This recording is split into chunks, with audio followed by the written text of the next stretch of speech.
আসসালামু আলাইকুম ওয়ারাহমাতুল্লাহ। আমি এখন কথা ও কবিতা পাঠের আসর পর্ব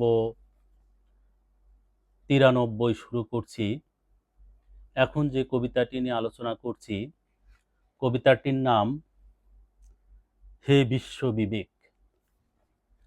কবিতাটির নাম হে বিশ্ব বিবেক নেওয়া হয়েছে মানুষ বাঁচাতে মানুষ হও কাব্যগ্রন্থ থেকে। এই বইটি আমার লেখা।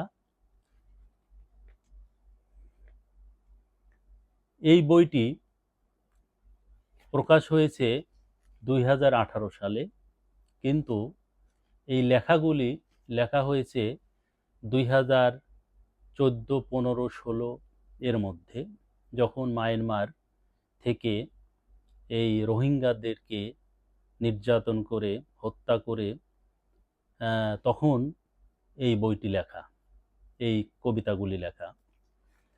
কবিতাটির যেটা নিয়ে আলোচনা করছি সেটা হলো হে বিশ্ব বিবেক। কবিতাটি একটু বড়, এই জন্য এটাও বিশ্লেষণ করা যাবে না।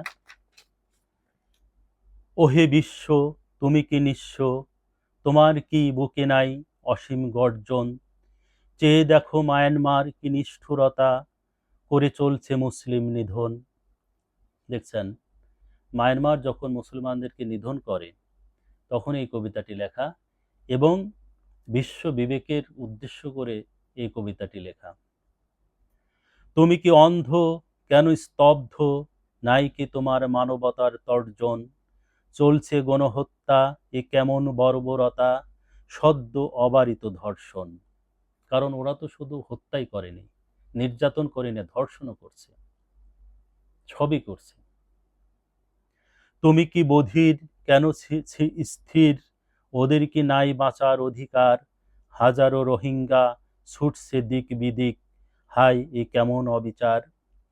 আজ গোটা বিশ্ব মুসলিম নিঃস্ব, দিকহীন পথহারা যাযাবর। শুধু একটা বিশেষ গোষ্ঠীর উপর এ কেমন তীব্র অত্যাচার।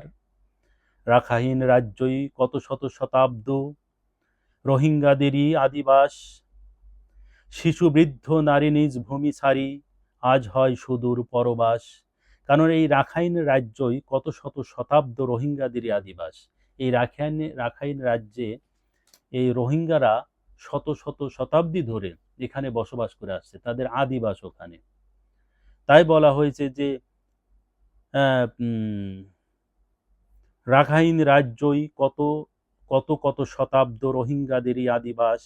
শিশু বৃদ্ধ নারী নিজ ভূমি ছাড়ি আজ হয় সুদূর পরবাস। অথচ আজকে শিশু বৃদ্ধ নারী সবাই নিজ ভূমি ছাড়ি পরবাস হচ্ছে। হে বিশ্ব বিবেক, আর কতই নির্বাক, ঝাপসা চোখু কি দেখো না? কি দাপাদাপি রোহিঙ্গা নারী পুরুষ, অবাধ কি নির্মম লাঞ্ছনা। সিরিয়াও পুড়ছে, ইয়েমেন জ্বলছে, ফিলিস্তিনেও হত্যা নির্দ্বিধায়। লিবিয়া, ইরাক, আফগানিস্তান নিত্য কত যে হত্যা অবলীলায়।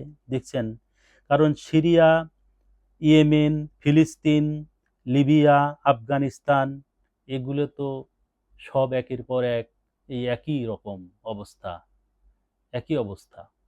সেই জন্য বলা হয়েছে যে লিবিয়াও পুড়ছে, ইয়েমেন জ্বলছে, ফিলিস্তিনেও হত্যা নির্দ্বিধায়। লিবিয়া, ইরাক, আফগানিস্তান নিত্য কত যে হত্যা অবলীলায়।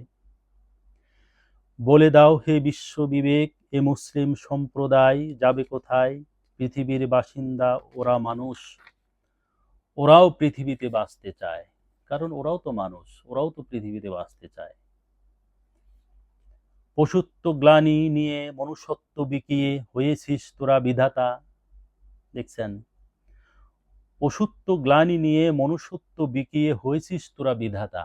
কারণ এটা বিশ্ব বিবেক, যারা মোরল, বিশ্বের মোরল, তাদেরকে কিন্তু উদ্দেশ্য করে এই কবিতাটি লেখা, এবং তাদেরকে বলা হচ্ছে যে পশুত্ব গ্লানি নিয়ে মনুষ্যত্ব বিকিয়ে হয়েছিস তোরা বিধাতা। কারণ তোরা বিধাতা হয়েছিস। দেখিস না নানা বকুল, দেখিস ধর্মকুল, দেখিস না মানবকুল, দেখিস ধর্মকুল, বুঝিস না মানবতা। কারণ ওরা ওরা মানবকুল দেখে না, ধর্মকুল দেখে না, ওরা মানবতাও দেখে না। এই জন্য বলা হয়েছে দেখিস না মানবকুল, দেখিস ধর্মকুল, দেখিস না মানবকুল, দেখিস ধর্মকুল। কারণ ওরা ধর্মকে, যার যার ধর্ম সেই সেই ধর্মের দিকে টানে।